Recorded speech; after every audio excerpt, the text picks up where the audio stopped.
சீவகாருண்ய ஒழுக்கம் என்பது என்ன? அத கொஞ்சம் விளக்கமா சொல்றீங்களா? சீவகாருண்ய ஒழுக்கம் என்பது சீவர்களுக்கு சீவர்கள் விஷயமாக உண்டாகின்ற ஆன்ம உருக்கத்தைக் கொண்டு தெய்வ வழிபாடு செய்து வாழ்வதை என்று அறிய வேண்டும். ஆன்ம உருக்கம் எப்போது உண்டாகும்?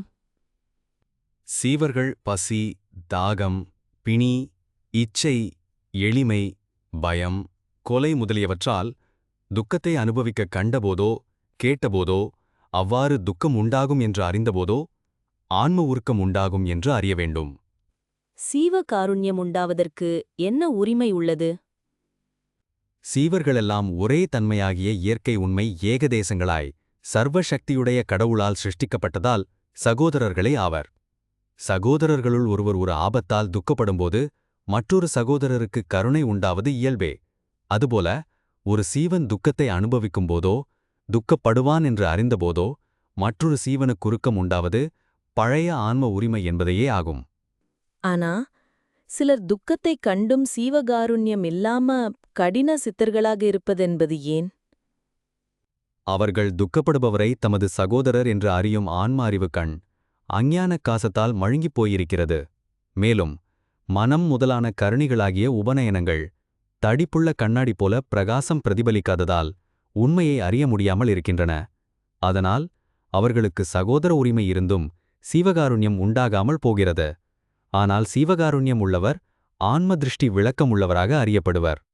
சீவர்கள் பசி, தாகம் போன்ற துன்பங்களால் வருகிற துன்பங்கள் மன அனுபவமா, ஆன்ம அனுபவமா? அவை மனம் கண் முதலிய கரணேந்திரிய அனுபவங்கள் அல்ல, ஆன்ம அனுபவங்களே. ஏனெனில் இந்த தூல தேகத்தில் ஆன்மாவும் கடவுளால் கொடுக்கப்பட்ட அறிவுக் கண்ணும் மட்டுமே உண்மையான அனுபவிகள். மற்ற கரணங்களெல்லாம் கருவிகள் மட்டுமே. மண்ணால் கட்டிய வீடு துக்கமோ சுகமோ அனுபவிக்காது, வீட்டில் வசிக்கும் மனிதனே அனுபவிப்பான். அதுபோல மனம் முதலான கரணங்கள் அனுபவிப்பதில்லை, ஆன்மாவே அனுபவிக்கும். உதாரணமாக கண்கள் துன்ப விஷயத்தை கண்டபோது நீர் சொரியும், ஆனால் கண்ணாடி நீர் சொரியாது. அதுபோல ஆன்மாவே சுகதுக்கங்களை அனுபவிக்கிறதா?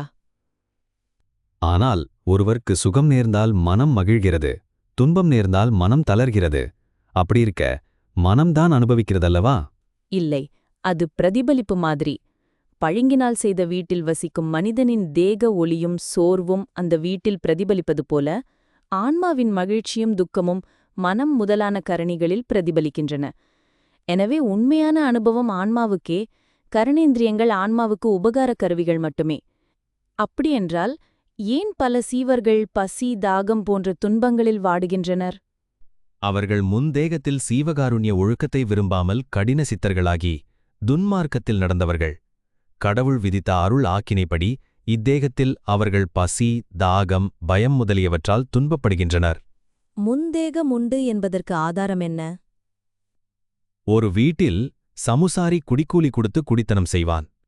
அவன் அதற்கு முன்பு வேறொரு வீட்டிலும் குடித்தனம் செய்திருப்பான், இல்லையெனில் குடித்தனம் செய்வதில்லை. இப்போது இருக்கும் வீட்டில் கலகம் வந்தால் அவன் வேறொரு வீட்டிற்கு போவான். அதேபோல இத்தேகத்தில் ஆகார கூலி கொடுத்து வாழும் சீவன் முன்தேகத்திலும் வாழ்ந்திருக்கிறான். ஆதலால் முன்தேகமும் பின்தேகமும் சீவர்களுக்கு உண்டு என்று அறிய வேண்டும். முன்தேகத்தில் செய்த பாவகர்மங்கள் இத்தேகத்திலும் தொடர்வதெப்படி?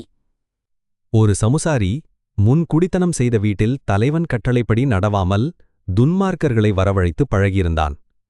பின்னர் வேறொரு வீட்டில் குடியிருந்தாலும் அந்த துன்மார்க்கர்கள் அவனைத் தொடர்ந்து அங்கேயும் வந்து பழகுவார்கள். அதேபோல ஒரு சீவன் முன்தேகத்தில் கடவுள் கட்டளையை மீறி பாவகர்மங்களை விரும்பி செய்திருந்தால் அப்பாவங்கள் இப்போதைய தேகத்திலும் அவனைத் தொடரும்.